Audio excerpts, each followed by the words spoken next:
अब शिव नैवेद्य की बात जब आई तो ऋषियों ने सोनक जी ने सूत जी से पूछा कि क्या भगवान शंकर के नैवेद्य को खा सकते हैं?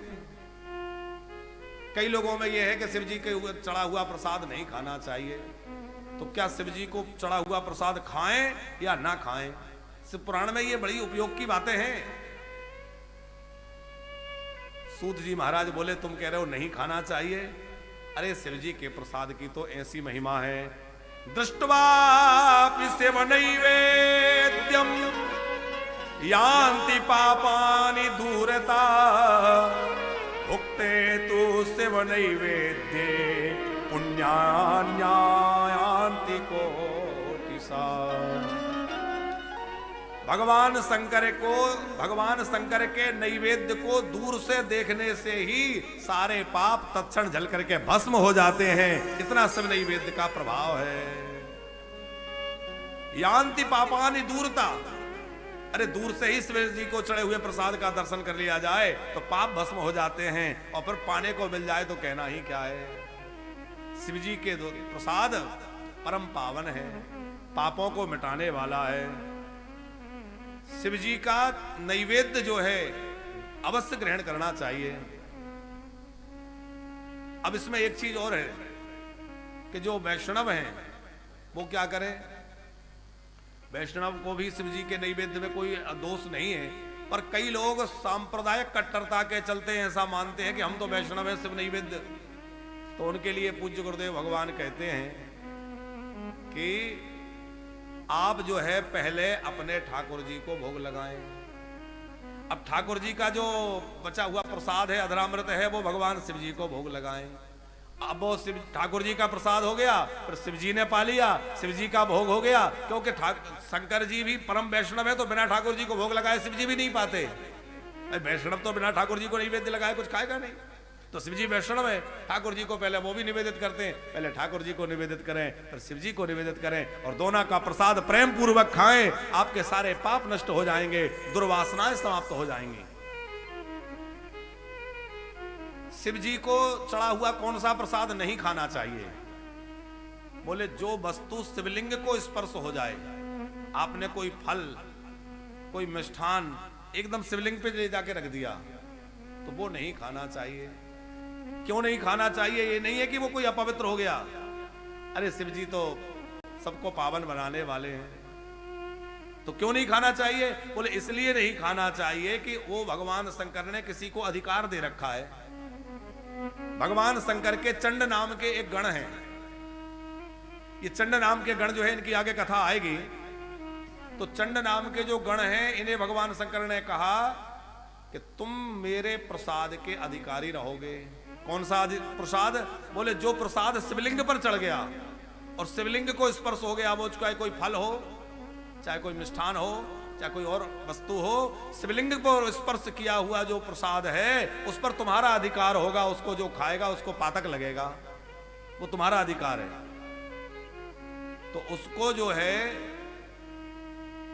नंदी जी को खिला दें, शिव जी को स्पर्श किया हुआ, अथवा नाथ होते उनको दे दें, लेकिन हमें उसको ग्रहण नहीं करना चाहिए क्योंकि वो चंड के अधिकार का हो चुका है। लेकिन बाकी जैसे भगवान विष्णु को, श्री हरि को तुलसी अर्पण करके भोग लगाते हैं, ऐसे ही भगवान शंकर को बिल्वपत्र डाल करके भोग में, और बिल्वपत्र डाल के शंकर जी को ऐसे दूर से भोग लगाइए, फिर उसको सब में बांटिए, प्रेम से पाइए। भगवान शंकर का नैवेद्य 100 प्रकार के पापों को भस्म कर देगा। ऋषियों ने प्रश्न किया कि क्या शिव जी का चरणामृत पीना चाहिए? क्योंकि शिव जी का चरणामृत पीने की परंपरा नहीं है, शालिग्राम जी के चरणामृत की, ठाकुर जी के चरणामृत की परंपरा है। शिव चरणामृत पिए कि ना पिए, इसमें सूत जी कह रहे हैं देखो भाई हम श्लोक सहित बात कह रहे हैं, कोई कहे कि ये आप कैसे कह रहे हैं, तो बिना श्लोक और बिना प्रमाण के नहीं कहेंगे। हमारा प्रयास रहता है कि अप्रमाणिक बात जो है यहां से ना कही जाए। स्नापयित्वा विधानेन यो लिंगस्नादकम त्रिवेत्रविधम पापम तस्येहासु विनश्यति। जो शिव जी के चरणामृत का पान करता है उसके त्रिविध ताप जल करके भस्म हो जाते हैं। दैहिक दैविक भौतिक तापों से वह मुक्त हो जाता है। माने अवश्य शिव जी का चरणामृत पीना चाहिए। लेकिन सामान्य शिवलिंग का चरणामृत नहीं पीना चाहिए। ज्योतिर्लिंग का, बाणलिंग का अथवा नर्मदेश्वर शिवलिंग का चरणामृत पीना चाहिए। बाकी चंड के अधिकार के कारण अन्य शिवलिंगों का चरणामृत पीने का विधान नहीं है। उसको आप जो है लेकर के नेत्रों से लगाएं, मस्तक से लगाएं, उसको प्रणाम करें, ऐसा विधान है। लेकिन जो बाणलिंग है, ज्योतिर्लिंग है और जो पार्थिव जो नर्मदा जी से निकले हुए नर्मदेश्वर शिवलिंग हैं, इनका चरणामृत पीना चाहिए। स्नापयित्वा विधानेन यो लिंगस विनोदकम त्रिपिबेत त्रिविधम पापम। त्रिपिबेत चरणामृत बांटने वाला, चरणामृत लेने वाला और चरणामृत उतारने वाला, तीनों जो है पवित्र हो जाते हैं शिव जी के चरणामृत से। जहां तीन चीजों का संयोग हो जाए वहां त्रिवेणी उपस्थित हो जाती है। जैसे गंगा यमुना सरस्वती के मिलन से त्रिवेणी बनती है, वैसे ही शिव भक्त के लिए त्रिवेणी क्या है? शिव नाम विभूतिश्च तथा रुद्राक्ष एव च एतत्त्रयम् महापुण्यम त्रिवेणी सदृशम स्मृतम। शिव जी का नाम, रुद्राक्ष माला और भस्मी, ये तीनों जहां मिल जाते हैं वहां त्रिवेणी प्रकट हो जाती है। त्रिवेणी जैसा फल वहां प्राप्त हो जाता है। माने त्रिवेणी में स्नान करने से जैसी पावनता प्राप्त होगी वैसी पावनता सहज उसको प्राप्त हो जाएगी जो ये तीनों धारण करता है। रुद्राक्ष गले में पहने, आप गले में पहनिए, हाथों में पहनिए, जटाओं में पहनिए। महात्मा लोगों को देखा होगा आपने, जटाओं में भी रुद्राक्ष बांधे रहते हैं, भुजाओं में भी बांधे रहते हैं, गले में तो पहनते ही हैं। तो रुद्राक्ष, भस्मी और शिव नाम। शिव जी का नाम गंगा है, भस्म यमुना है और रुद्राक्ष सरस्वती है। शिव नाम यथा गंगा विभूतिर यमुना मता रुद्राक्षम विधिना प्रोक्ता सर्व पाप विनाशिनी। ये 100 प्रकार के पापों को नाश करने वाले हैं। और शिव नाम जो है, शिव नाम का आधा अक्षर भी कोई बोल ले, माने शिव नाम के लिए शिव भी कोई, सब शिव में से सी ही बोल दे, उतने में शिव जी प्रसन्न हो जाते हैं। जैसे राम नाम के रा उच्चारण करने से ही पाप भस्म होते हैं, ऐसे ही शिव नाम लेने से भी।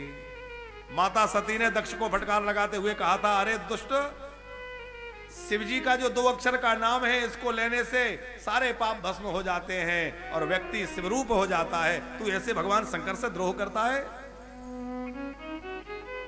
बड़ी सुंदर शिव नाम की महिमा है। सोनकादि ऋषियों ने प्रश्न किया कि आप कृपा करके यह बतलाइए कि निर्गुण भगवान शंकर जो हैं वो सृष्टि का निर्माण कैसे करते हैं? भगवान शंकर सृष्टि का विस्तार कैसे करते हैं? अगुणो गुणताम याति कथम लोके महेश्वरः शिव तत्वम वयम सर्वे न जानीमो विचारतः। आप कृपा करके शिव जी की पावन कथा सुनाइए कि किस प्रकार भगवान शंकर जो है सृष्टि का विस्तार करते हैं, सृष्टि का सृजन करते हैं। सूत जी महाराज कहते हैं, आप लोग धन्य हैं जो ऐसा सुंदर प्रश्न किया है। मैं तुम्हें भगवान शंकर की कथा सुनाता हूं। सदाशिव जो है उनकी कथा सबको पवित्र करने वाली है। और फिर कहा कि यही प्रश्न देवऋषि नारद ने अपने पिता ब्रह्मा जी से किया था। जैसे भागवत जी में आया है ना, ठीक वैसे ही प्रकरण यहाँ है। ब्रह्मा जी से नारद जी ने पूछा कि आप किसका ध्यान करते हैं, आप किसका स्मरण करते हैं और इस सृष्टि का मूल कारण कौन है? तब जो है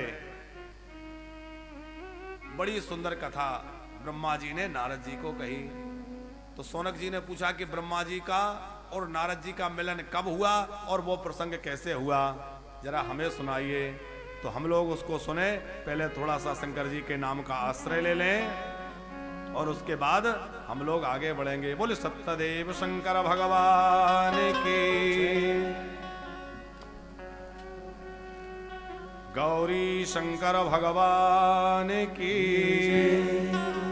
कोई बढ़िया शंकर जी का भजन देख लें। एक तो शंकर जी की कथा कम होती है ना, कम याद रहते हैं।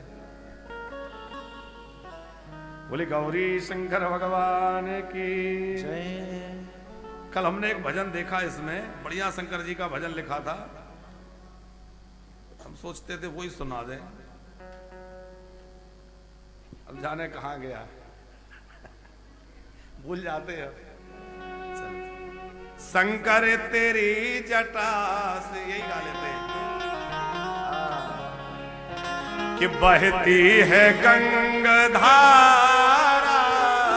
शंकर तेरी जटा से बहती है गंगाधारा, शंकर तेरी जटा बहती है गंगाधारा, शंकर तेरी जटा से बहती है गंगाधारा।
राज पर सवारे निज भक्त को संवारे, निज भक्त को संवारे, कैलाश में बिहारा।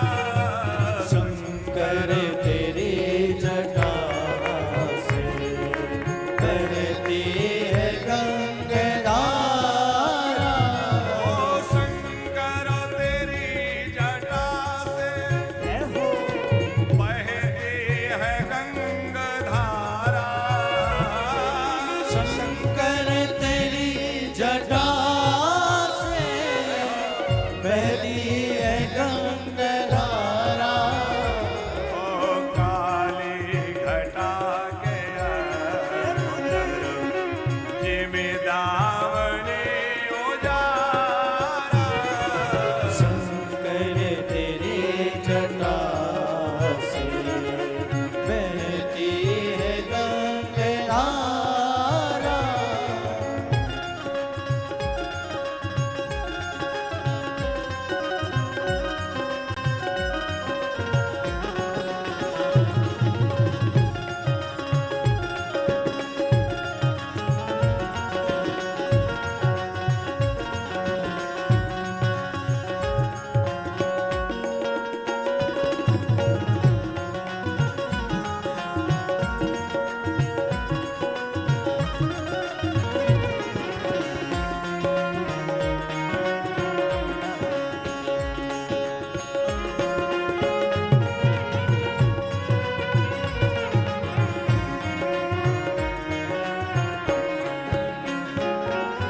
शिव नाम जो उच्चारे, सब पाप दोष तारे। शिव नाम जो उचारे सब पाप नाश सारे। शिव नाम जो उच्चारे, सब पाप दोष तारे। शिव नाम जो उचारे सब पाप दोष सारे। ब्रह्मानंद नाम विसारे, ब्रह्मानंद नाम सारे भव से तो पार तारा। शंकर तेरे जटा से बहती है गंगाधारा। ओ शंकर तेरी जटा से बहती है गंगाधारा।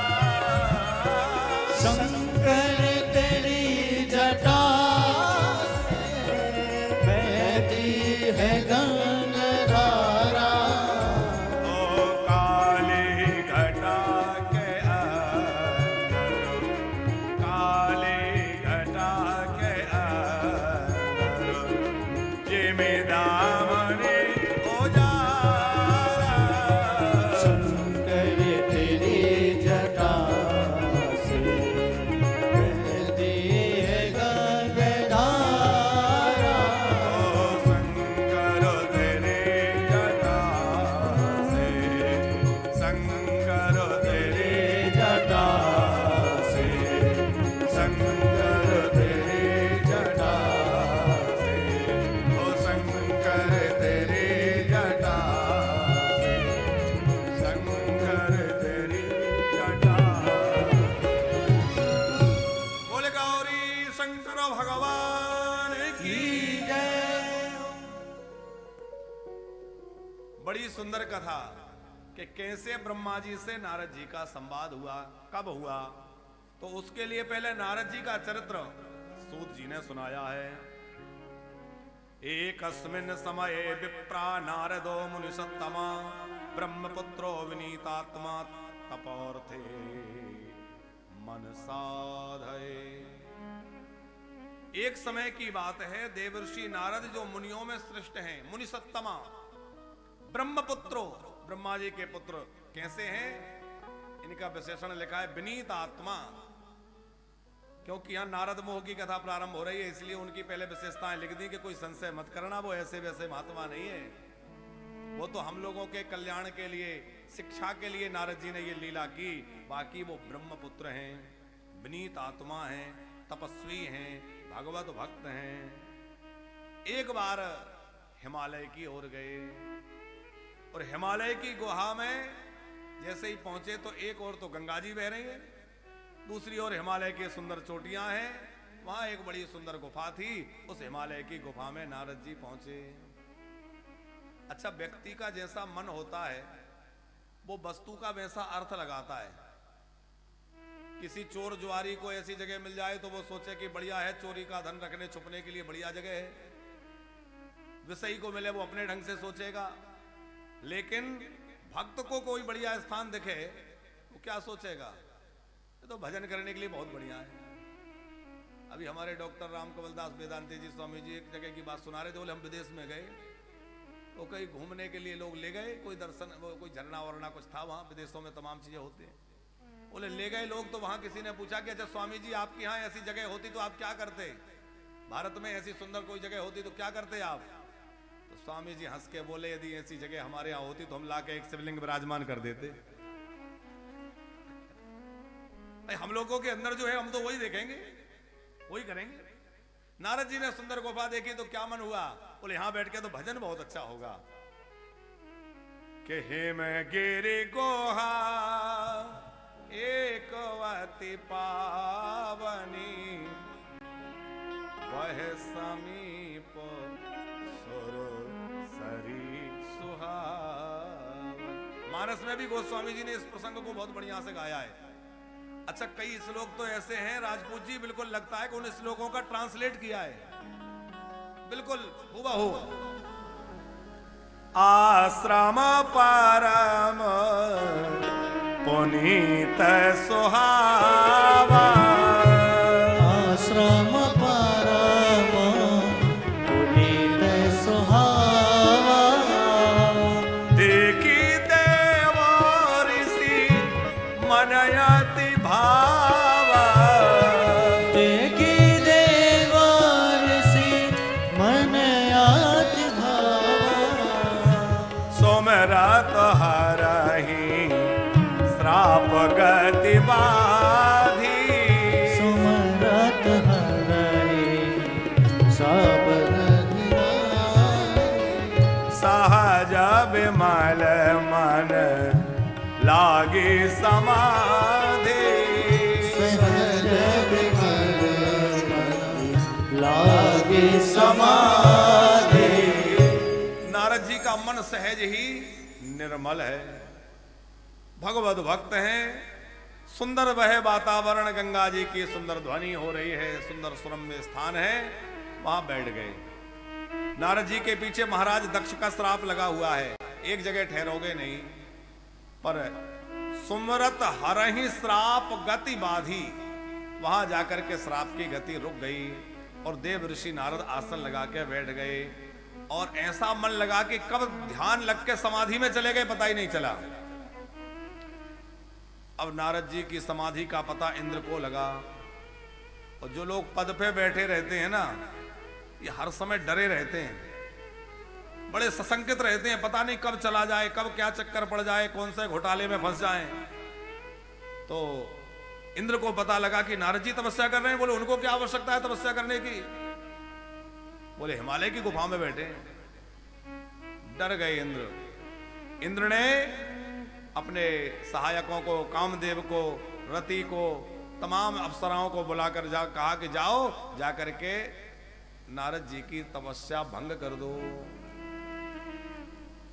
यहां एक बड़ी अच्छी बात तुलसीदास जी ने लिखी है मानस में। सूख हाड़ ले भाग सठ, स्वान निरख मृगराज, छीन ले जन जान जड़, तिम स्वरूपत ही न लाज। जैसे किसी सिंह को आते हुए देखकर और सूखी हड्डी चबाने वाला कुत्ता ये सोचे कि कहीं ऐसा ना हो ये सिंह मेरी हड्डी छुड़ा ले। अरे वो तेरी सूखी हड्डी क्या छीनेगा, वो तो नए नए शिकार करने वाला है। पर सूखी हड्डी को भी कुत्ता लेके भागता है कि कहीं सिंह छुड़ा ना ले। उसी प्रकार ये धन के लोलुप लोग थोड़ी सी चीज मिल जाए उसी को लेके भागते हैं, कहीं महात्मा लोग छुड़ा ना ले। अरे जो भगवत प्रेमी हो गया उसको क्या चाहिए? नारद जी जैसे वीतरागी, उनको इंद्र के पद की क्या लालसा हो सकती है? लेकिन इनके मन में भय लगा। रंबादिक सुर नारी नवीना सकल असमर कला प्रवीणा, नाचने गाने में बड़ी प्रवीण है, ऐसी अप्सराओं को भेज दिया। उन्होंने वहां बड़ा कौतुक किया। कामदेव ने तमाम जो है अपने प्रयास कर लिए, तमाम अप्सराएं नाचती रहीं, संगीत बजता रहा, लेकिन नारद जी के चित्त पर कोई प्रभाव नहीं पड़ा। सहज विमल मन, नारद जी के चित्त पर कोई असर नहीं हुआ, प्रभाव नहीं हुआ। काम कला कछु मुनि न व्यापी और निज भय डरेऊ मनोभव पापी। कामदेव डर गया, कहीं ऐसा ना हो कि नारद जी क्रोध करके मुझे जला डालें, श्राप दे दें। इसलिए घबराया, लज्जित हो गया, वापस जाने की सोच रहा था।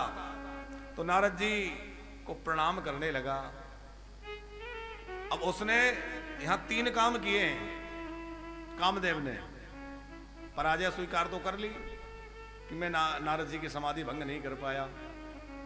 पहले तो देवर्षि नारद को प्रणाम किया। प्रणाम करते ही नारद जी की आंखें खुल गईं। नारद जी ने कहा, डरो मत, मुझे तुम्हारे ऊपर कोई क्रोध नहीं है, क्योंकि तुम अपनी मर्जी से थोड़े ही आए हो, तुम तो इंद्र की प्रेरणा से आए हो, तो मुझे तुम्हारे ऊपर कोई रोष नहीं है। और सुनो, इंद्र से जाके कह देना कि मुझे इंद्र के पद का लोभ भी नहीं है, इंद्र के पद का मुझे कोई लोभ नहीं है। कामदेव ने एक सुंदर माला ली और नारद जी के गले में पहना दी। पहले प्रणाम, फिर पुष्प और फिर प्रशंसा करी। धन्य हैं आप जैसा तपस्वी त्यागी कौन होगा? हम लोग इतना परिश्रम कर करके थक गए, लेकिन आपके मन में जरा भी क्षोभ उत्पन्न नहीं हुआ। धन्य हैं आप।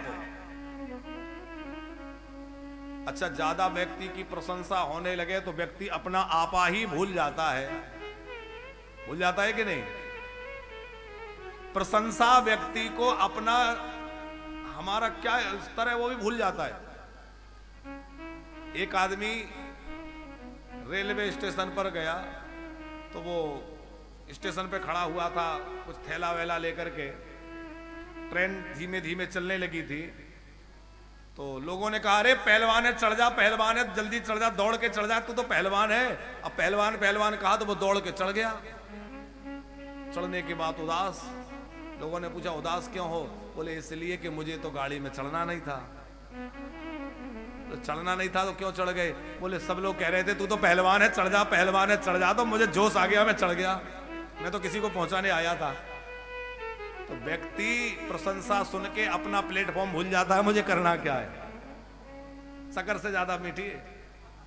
नारद जी ने प्रशंसा सुनी तो उनके मन में थोड़ा सा अभिमान आ गया। अरे मैं तो शिव जी से श्रेष्ठ हो गया। देखो, शंकर जी को तो इस कामदेव पे क्रोध आ गया था, मुझे तो क्रोध भी नहीं आया। 3 ही तो बड़े शत्रु हैं संसार में, काम, क्रोध और लोभ। तो ना तो मुझे काम का प्रभाव हुआ, ना मेरे अंदर क्रोध आया, और ना मुझे इंद्र के पद का कोई लोभ है। इसका मतलब मैंने तीनों को जीत लिया। ब्रह्मा जी कह रहे हैं, धन्या धन्या महामाया सांभवी मुनि सत्तमा तदगतिम नहीं पश्यन्ति विष्णु ब्रह्मादयो। धन्य है भगवान शंकर की सांभवी माया, जिसके बसीभूत ब्रह्मा और शिव भी हो जाते हैं। ब्रह्मा और शिव कब हुए? कल की कथा में हमने सुना कि आपस में दोनों झगड़ा करने लगे, लड़ने लग गए। ये क्या है? बोले, सांभवी माया का प्रभाव है। भगवान शंकर स्वयं कहते हैं पार्वती जी से,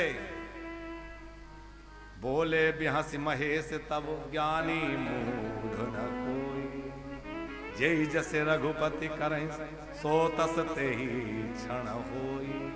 भैया कोई ज्ञानी नहीं है, कोई मूर्ख नहीं है, तो क्या है? बोले, ठाकुर जी जैसा जिसको बनाना चाहते हैं, जब वो वैसा करने लग जाता है। सांभवी माया के प्रभाव से हम सब नाच रहे हैं, भगवान शंकर जिससे जो कराना चाहते हैं करा लेते हैं। अब यहां एक प्रश्न लोगों का खड़ा हो सकता है कि जब सब कुछ भगवान कराते हैं तो उसका फल हमें क्यों भोगना पड़ता है, फिर हमें क्यों पाप लगता है?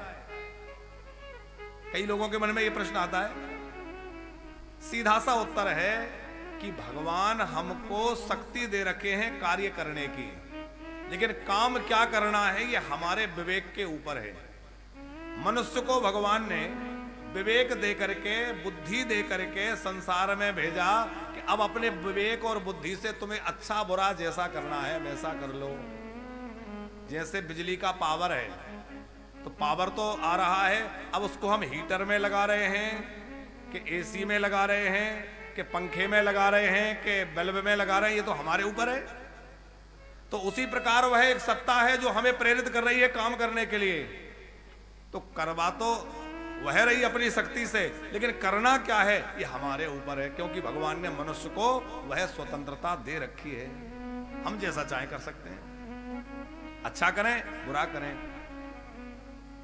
या यूं समझिए दूसरी तरह से कि एक बल्ब जल रहा है, उसका प्रकाश हो रहा है। अब बल्ब के प्रकाश में आप चाहें तो भगवान का नाम जपिए, पूजा करिए, और चाहे आप उस बल्ब के प्रकाश में चोरी करिए, कोई बुरा काम करिए, तो बल्ब कुछ नहीं कहेगा, वो तो प्रकाश दे रहा है।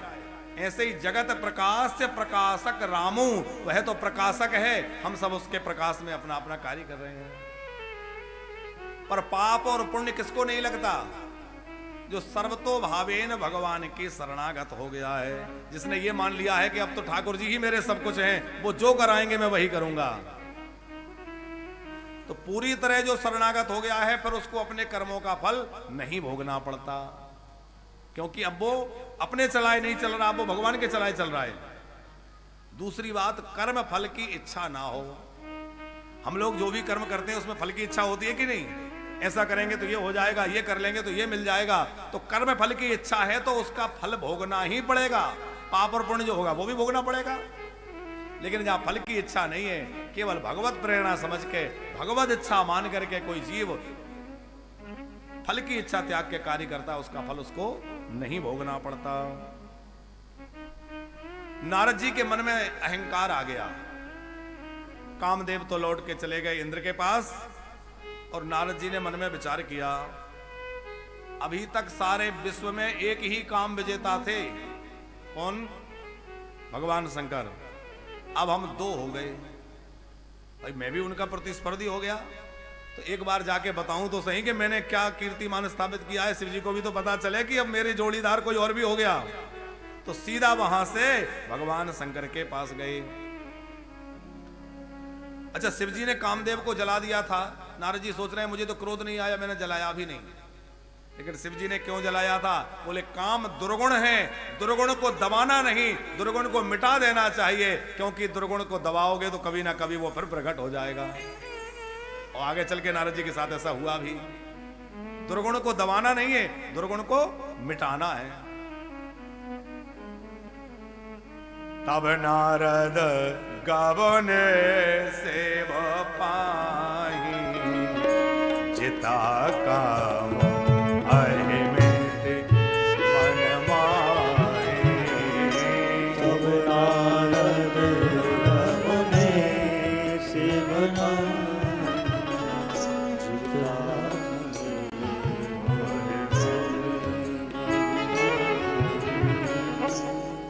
तब जो है नारद जी शिव जी के पास पहुंचे कैलाश पर, और जैसे ही नारद जी को आते हुए देखा, भोले बाबा बड़े प्रसन्न हुए।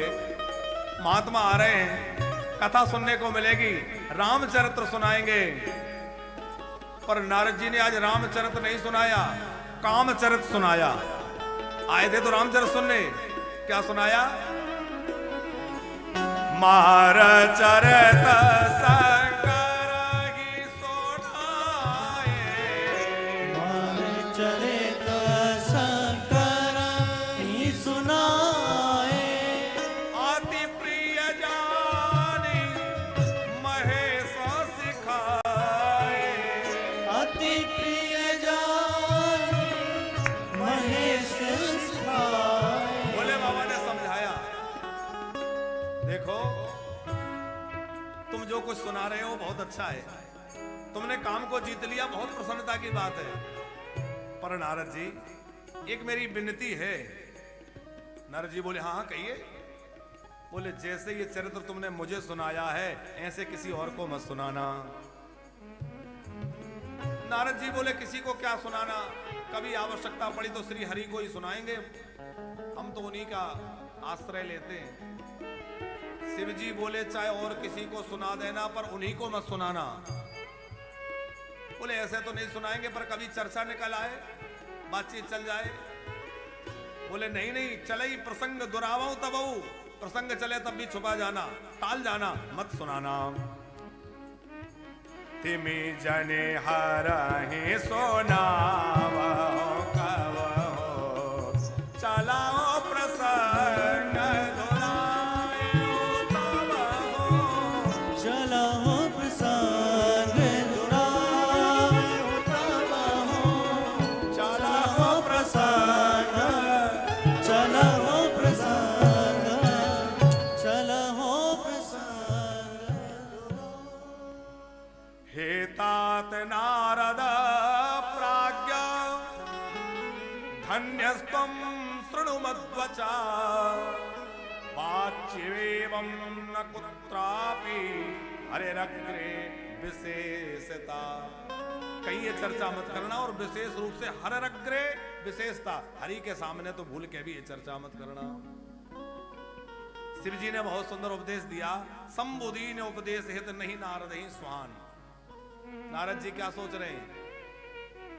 देखो लगता है सोच रहे होंगे कि अभी तक हम इकलौते थे काम विजेता, अब हमारे प्रतिस्पर्धी हो गए तो ये नहीं चाहते कि जगत को पता चले कि एक और इनके जैसा हो गया, इसलिए ये नहीं चाहते कि किसी को बताना। उस समय नारद जी ब्रह्मलोक चले गए और सोचा कि बड़े दिन हो गए श्री हरि के यहां से कोई समाचार नहीं आया, लगता है उनको पता नहीं चला कि मैंने क्या कीर्तिमान स्थापित किया है। एक बार जाके समाचार तो दे दो। अब कोई घर में परिवार बाल बच्चे तो है नहीं कि खबर भिजवा दें, खुद ही जाना पड़ेगा। तो एक बार, अच्छा गोस्वामी जी ने बड़ा अच्छा व्यंग किया है कि नारद जी एक बार सोच के आए कि एक बार घुमाता हूं। एक बार करतल पर वीणा, एक बार करतल पर वीणा गावत हरे गुण गान प्रवीणा। गावत हरि गुण गान प्रवीणा। एक बार करतल पर वीणा, एक बार करतल पर वीणा।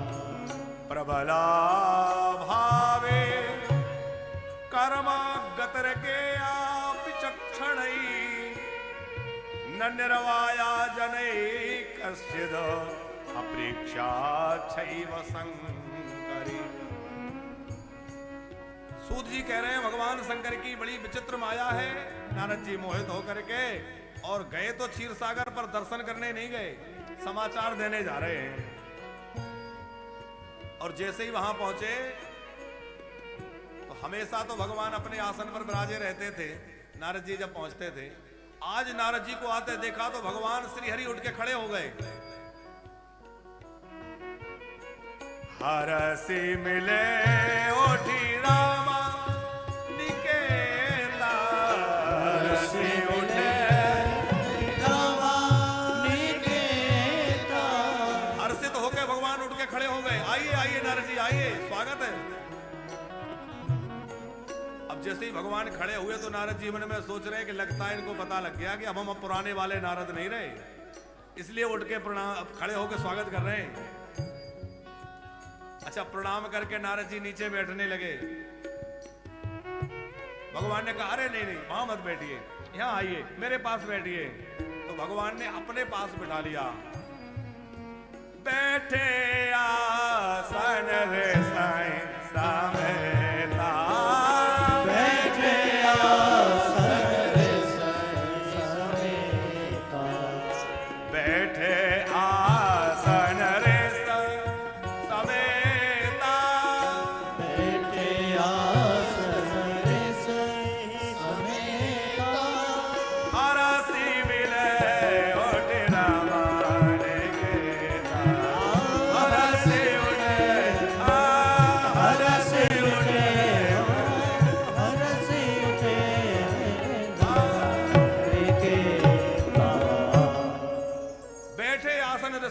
देता।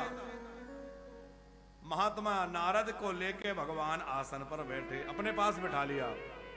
अब नारद जी को भरोसा हो गया कि लगता है ये जान गए कि अब हम पुराने वाले नारद नहीं रहे, इसलिए तो नीचे नहीं बैठने दे रहे। और भगवान भी बड़े कौतुकी हैं। अच्छा, आप रामचरितमानस को जो लोग पढ़ते हैं राजपूत जी, आपको एक काम दे रहे हैं हम, कुछ दिनों में जब तक आप राम कथा करवाएं उसके पहले ये निकालना कि रामचरितमानस में भगवान के लिए कौतुकी शब्द कितनी बार आया है। प्रकृति कौतुकी कृपाला, भगवान के लिए कौतुकी शब्द का प्रयोग गोस्वामी जी ने बहुत बार किया है। कभी पढ़ते पढ़ते पाठ करते जहां जहां कौतुकी शब्द लिखा है निकालिए उसको कितनी बार आया है। तो भगवान बड़े कौतुकी हैं। भगवान ने क्या कौतुक किया यहां? भगवान कहने लगे, श्री हरि कह रहे हैं, हे देव ऋषि, हमेशा तो आप मानो भगवान का व्यंग है ये कि आप हमेशा दर्शन करने आते थे, आज दर्शन करने नहीं आए, आज तो दया करके आए हैं। तो भगवान ने क्या कहा?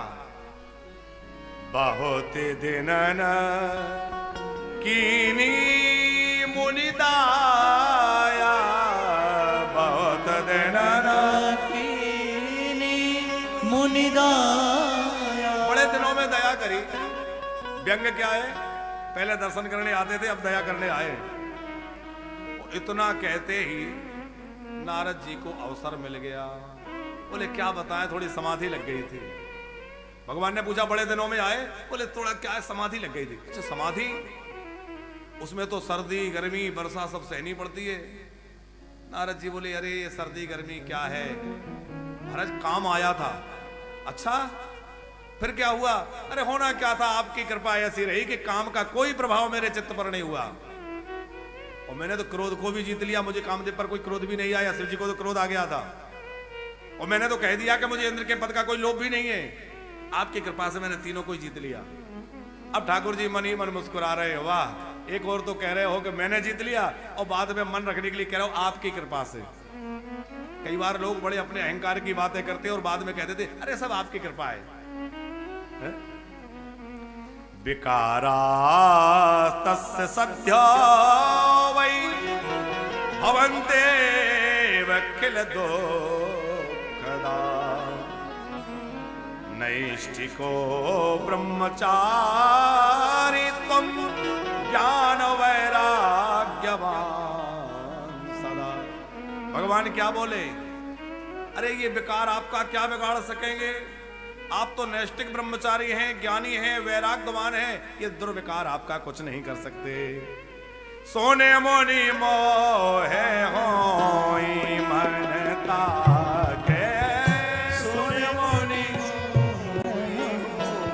मनता के, ज्ञान विराग हृदय नहीं जाके, ज्ञान विराग हृदय नहीं जाके, ब्रह्मचर्य व्रत रत मति धीरा, रामचंद्र व्रत रते मति धीरा, तुम्हि की कराए मनो भाव पीरा, तुम्हि करहि मनोभव मेरा, सोने मोनि मोहे होए ब्रह्मता के, सुने मुनि मोहे होए रमता के।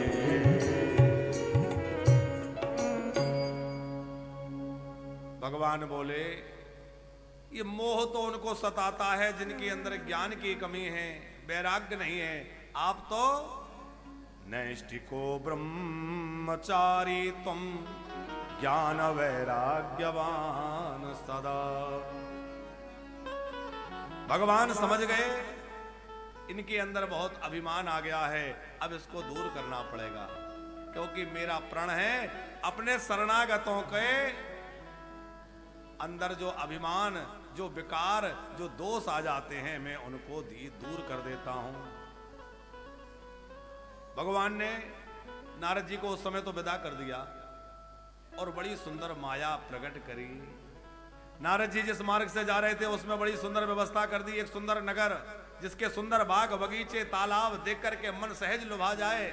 वहां के नर नारी अत्यंत सुंदर, वहां के राजा महाराज शील निधि और उनकी बेटी विश्व मोहिनी अनुपम सुंदरी। भगवान ने मार्ग में वह नगर प्रकट कर दिया। मुनि मार्गस्य मध्ये तो विचिरे नगर महत शतयोजन विस्तारम अद्भुतम सुमनोहरम। अद्भुत मनोहर नगर प्रकट कर दिया। अच्छा, भगवान ने ये क्यों किया? राजपूत जी, भगवान अब उनकी ठीक से इलाज करने की व्यवस्था कर रहे हैं। ऐसे समझिए, आपको फोड़ा हो जाए और आप किसी डॉक्टर के यहां जाएं और डॉक्टर कहे कि ये दवाई खा लेना, इससे आपका फोड़ा यहीं कहीं बैठ जाएगा, अभी ज्यादा बड़ा नहीं है। अब आप डॉक्टर को दिखा के तो आगे, पर दवाई नहीं खाई तो क्या होगा? फोड़ा बढ़ गया। अब बढ़ जाए, आप दूसरे डॉक्टर के पास जाए, दूसरा डॉक्टर देखे, बोले अब ये बैठने लायक तो रहा नहीं, तो वो और बढ़ने की दवाई देता है। थोड़ा और बढ़ जाए, फिर बढ़िया से इसका ऑपरेशन करके इसको निकाल देंगे। तो शंकर जी के पास गए तो उन्होंने ज्ञान की गोली दी थी। वो ज्ञान की गोली खा लेते, फोड़ा वहीं बैठ जाता, पर नहीं खाई। तो भगवान विष्णु के पास आए तो उन्होंने पहले उस फोड़े को बढ़ाया। कैसे बढ़ाया? बोले उठ के सत्कार किया, नीचे नहीं बैठने दिया। ये सब क्या किया? बोले उस फोड़े को और बढ़ाया। अब बढ़िया से ऑपरेशन करेंगे, तो ऑपरेशन की पूरी व्यवस्था वहां कर दी। 100 योजन विस्तार वाला नगर बना दिया। तेगी पोरा बसा है शील निधि राजा, तेहि पुर बसा है शील निधि राजा। आगे ने तो है कैसे न समाजा, अग्नित है कैसे न समाजा। विश्व मोहिनी तासु कुमारी, विश्व मोहनी तासु कुमारी। श्री विमोह जिसु रूप निहारी, श्री विमोहे रूप निहारी। तेहि पर बस है शील निधि राजा, तेहि पुर बसाए, तेहि पर बस है, तेहि पुर बसाए शील निधि राजा। सुंदर नगर देखकर नारद जी सहसा पहुंच गए। अच्छा, नारद जी के मन में एक बात चल रही थी। पंकज जी, नारद जी सोच रहे थे कि अब भगवान में और मुझ में ज्यादा अंतर नहीं रहा। वो भी काम क्रोध आदि को जीत के बैठे हैं, मैं भी। अंतर बस इतना है कि उनके पास लक्ष्मी जी है और मैं अकेला हूं, है? अच्छा, उनके पास लक्ष्मी जी है तो वो ससुराल में ही रहते हैं, पर हमारे तो लक्ष्मी नहीं, तो कहां ससुराल जाएं? आप कहेंगे भगवान विष्णु ससुराल में कैसे रहते हैं? अरे क्षीर सागर में रहते हैं। सागर की पुत्री लक्ष्मी है तो ससुराल हुई कि नहीं? तो ससुराल में ही रहते हैं। उस नगर में गए, राजा ने बड़ा सत्कार करके अगवानी करी और नारद जी का स्वागत हुआ। तो नारद जी को लेके महल में गए, जाकर के कहा कि आप जरा मेरी बेटी का हाथ देखिए, इसका स्वयंवर है, इसको कैसा वर मिलेगा? अब नारद जी हाथ देखे तो हाथ की रेखाएं थी कि इसका पति वो होगा जो विश्व विजयी होगा, सर्व पूज्य होगा, लोकमान्य होगा, वो इसका पति होगा। लेकिन नारद जी जो है जल्दी जल्दी में थोड़ा उल्टा पढ़ लिए। जिससे इसका विवाह होगा वो विश्व विजेता हो जाएगा, वो विश्व पूज्य हो जाएगा, वो अमर हो जाएगा। जो यही बरय अमर सोई होई, समर भूमि ते जीत न कोई। लेकिन लिखा यह था कि इसका विवाह उसी से होगा जो पहले से ही अजर अमर होगा, विश्व विजयी होगा। नारद जी को लगा कि कदाचित ये मुझे मिल जाए तो जो कमी है वो पूरी हो जाएगी। और फिर राजा शील निधि को कोई बेटा तो है नहीं, वो अपनी ससुराल में रहते हैं, हम अपनी ससुराल में रहेंगे।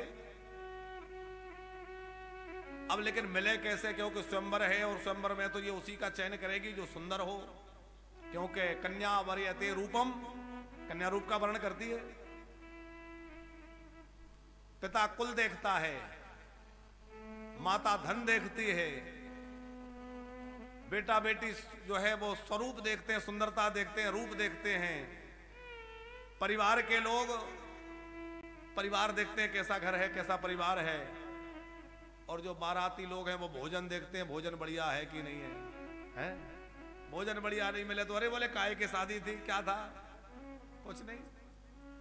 तो ये तो सुंदर रूप देखेगी, उसी का वर्णन करेगी। और मैं तो महात्मा ठहरा, ये मेरा वर्णन कैसे करेगी।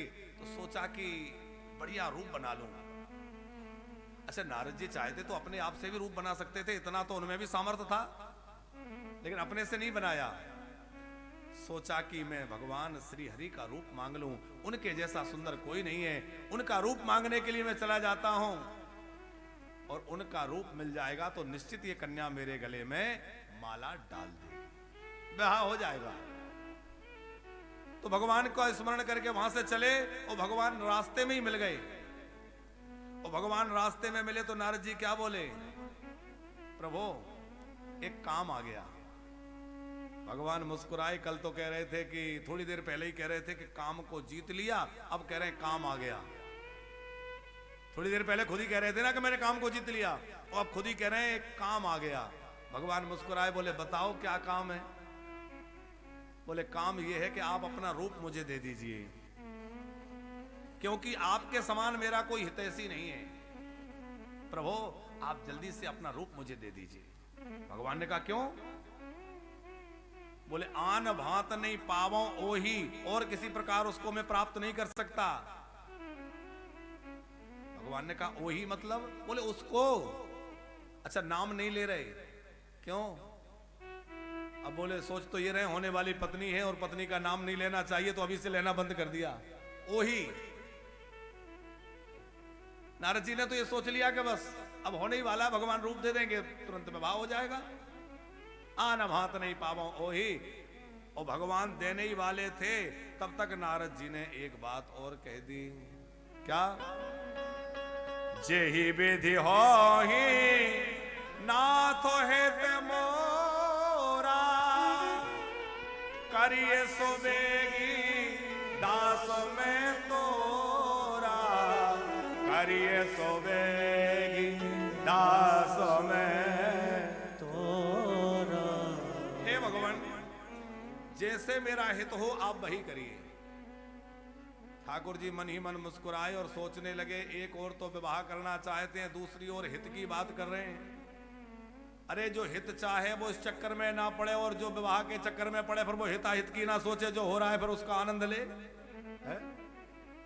अब हित की बात कही है तो मैं तो हित ही करूंगा। लेकिन नारद जी के जीवन की एक बड़ी विशेषता है यहां लगती है राजपूत जी, कि नारद जी के मन में भजन की इच्छा हुई तो किसको याद किया। सुमिरत हरहि श्राप गतिवाधी, भजन की इच्छा हुई तब भी भगवान का स्मरण किया, और विवाह की इच्छा हुई तब भी भगवान का स्मरण किया। इसका मतलब यह है कि जीवन में आपके यदि भजन की इच्छा हो तब भी भगवान का स्मरण, और भोगों की इच्छा हो तब भी भगवान का स्मरण करना। अनुकूल प्रतिकूल जो भी स्थिति जीवन में आए उसमें भगवान का स्मरण मत छोड़ना। हर समय भगवान का स्मरण बना रहे तो भगवान पतन होने से बचा लेंगे, हमें गिरने से बचा लेंगे। है कि जो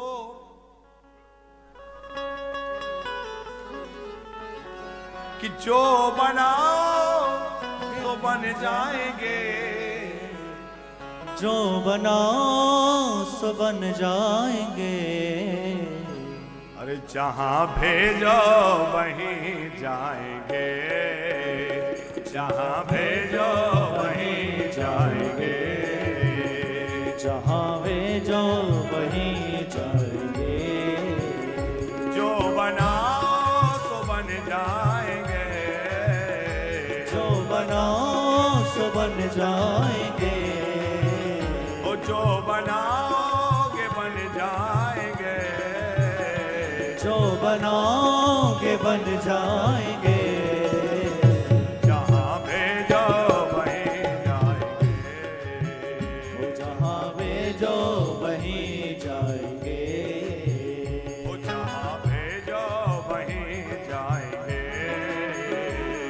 जहाँ भेजो वहीं जाएंगे।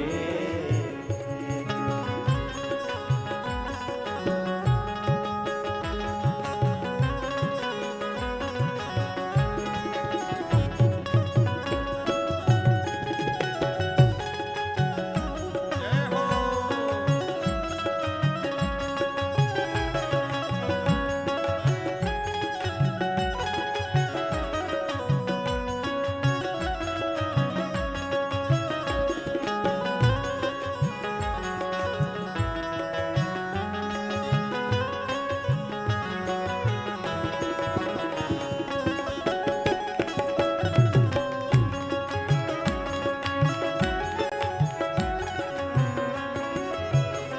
किसी देश में रहे, किसी बेस में रहे, किसी देश में रहे, किसी वेश में रहे, पर तुम्हारे ही कहलाएंगे, पर तुम्हारे ही कहलाएंगे। जहाँ भेजो वहीं जाएंगे। जहाँ भेजो वहीं जाएंगे।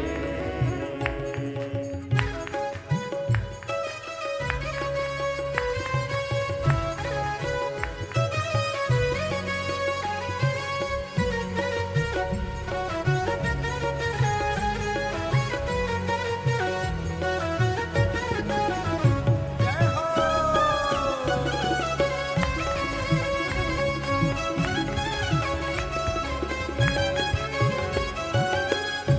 तन वचन मन से तुमरे रहेंगे, जो कहेंगे तो तुमसे कहेंगे, जो कहेंगे तो तुमसे कहेंगे, जो कहेंगे तो तुमसे कहेंगे। जो सहाओ खुशी से सहेंगे, प्रेम सरिता में तुम्हारी बहेंगे, प्रेम सरिता में तुम्हारी बहेंगे, प्रेम सरिता में तुम्हारी बहेंगे। चाहे नियरे रहे, चाहे न्यारे रहे, चाहे नीरे रहे, चाहे न्यारे रहे, वो सदा तेरा ही गुण गाएंगे। जहाँ भेजो वहीं जाएंगे। जहाँ भेजो वहीं जाएंगे। हो जो बनाओगे बन जाएंगे, जो बनाओगे बन जाएंगे। जहाँ भेजो वहीं जाएंगे। जहाँ भेजो वहीं जाएंगे।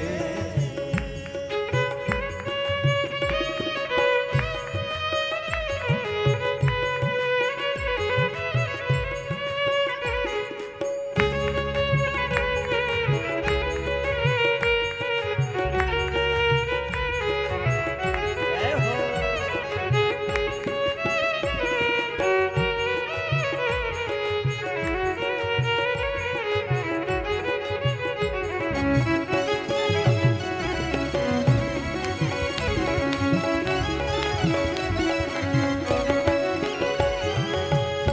मेरी डोरी प्रभु तेरे करों में, चाहे जंगल में रख लो या घर में, चाहे जंगल में रख लो या घर में, चाहे जंगल में रख लो या घर में। ओ मेरी डोरी प्रभु तेरे करों में, चाहे जंगल में रख लो या घर में, चाहे जंगल में रख लो या घर में, चाहे जंगल में रख लो या घर में।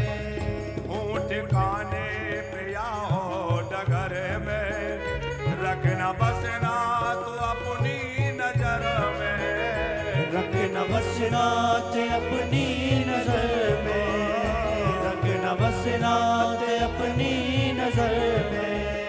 नाम तेरा सुमिर तुझको ही याद कर, नाम तेरा सुमिर तुमको ही याद कर, मन को तुमसे ही बहलाएंगे। जहाँ भेजो वहीं जाएंगे। जहाँ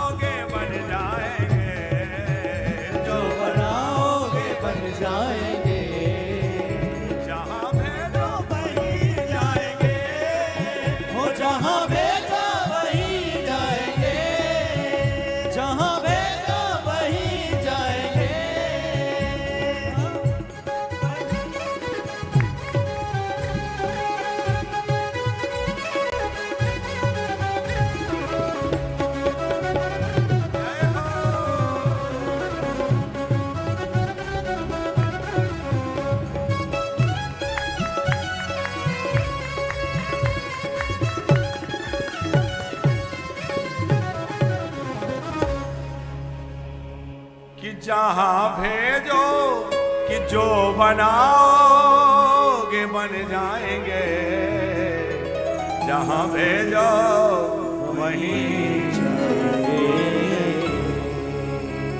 बस यही भाव भगवान के चरणों में रहे। प्रभु आप जो बनाना चाहें, आप जहां ले जाना चाहें,